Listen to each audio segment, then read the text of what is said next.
candidate right now is Antanas Mocos, a Colombian of Lithuanian descent who was the mayor of Bogota from 1995 to 1997 and again from 2001 to 2003. He's joined forces with the former mayor of Medellin, Sergio Fajardo, and they are together running on the Green Party ticket.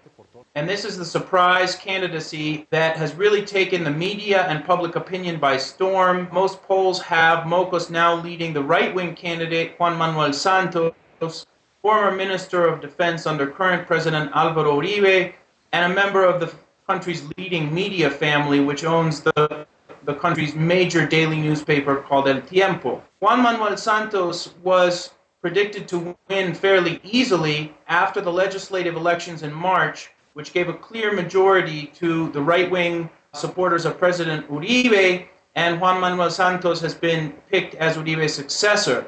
Nobody counted on this candidacy from Mocos and its impressive popularity gains, if we're to believe the polls, in the last 4 weeks.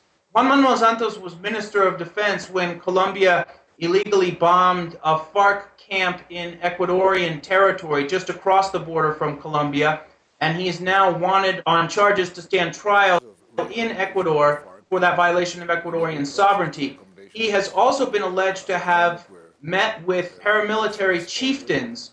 We just heard last week the testimony from a leading paramilitary chieftain who is currently serving a sentence in the United States for cocaine trafficking about his relationship with the Santos family, and in particular Juan Manuel Santos, and meetings that he had in the presence of Juan Manuel Santos and the man known as the Emerald Czar, Victor Carranza, who led very bloody paramilitary campaigns of anti-communist counterinsurgency in the lowlands in the late 90s. And Juan Manuel Santos has just been associated with him and other leading paramilitary chieftains in the testimony that has emerged. So he has some very questionable associations and has participated in some of the darker incidents in recent diplomatic history in Latin America.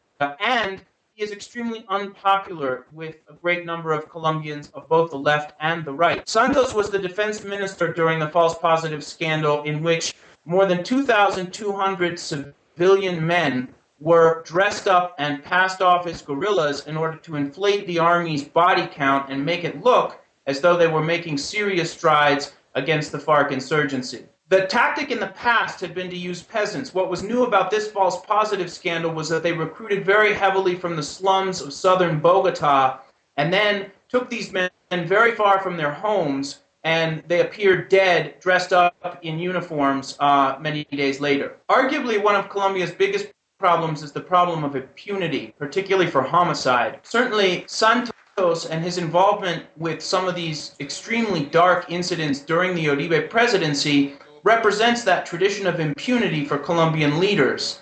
Uribe, more than any other recent president in Colombian history, has been involved in a never-ending series of scandals, many of which point directly back to him, including scandals involving illegal wiretapping and surveillance of political opponents and journalists and human rights activists. And so, in many ways, Juan Manuel Santos is simply the continuation of that legacy of Uribe's presidency, a lawless presidency which in many ways has only made the problem of impunity in Colombian society even worse than it was. How to explain his rapid descent in the polls? We have to be a little bit careful about trying to say what these polls represent, because in many ways, the polling data and the polling process reflects urban opinion. And there can be little doubt that there is a massive sector of public opinion in the great cities, middle-class people in particular, but really people from all ranges of society who are extremely tired of the corruption, the never-ending scandals, and even the growing sense that, in fact, these security policies haven't worked so well because many people feel a strong sense of insecurity, particularly in the cities. In the countryside, we don't really know what people think because pollsters and polling data really doesn't reflect what's happening in the countryside, where most of the war is heavily concentrated. In the countryside, Uribe himself was able to ally with right-wing figures in the regions and the localities who were able to deliver the vote for him, and it would not be surprising at all if Santos was able to use the existing political machinery that Uribe has created in order to lasso, so to speak, the rural vote for himself. And it's pretty unlikely that Mocus will have a strong showing in the countryside. But most people in Colombia do live in the cities. And in terms of public relations and campaigning, Mocus is running a very strong campaign right now where Juan Manuel Santos' campaign is clearly in crisis, in part because Santos simply assumed he was going to win without having to work for it and isn't really prepared to run a vigorous campaign. He has a Venezuelan fellow working for him named JJ Rendon, J.J. Rendon, who specializes in going negative.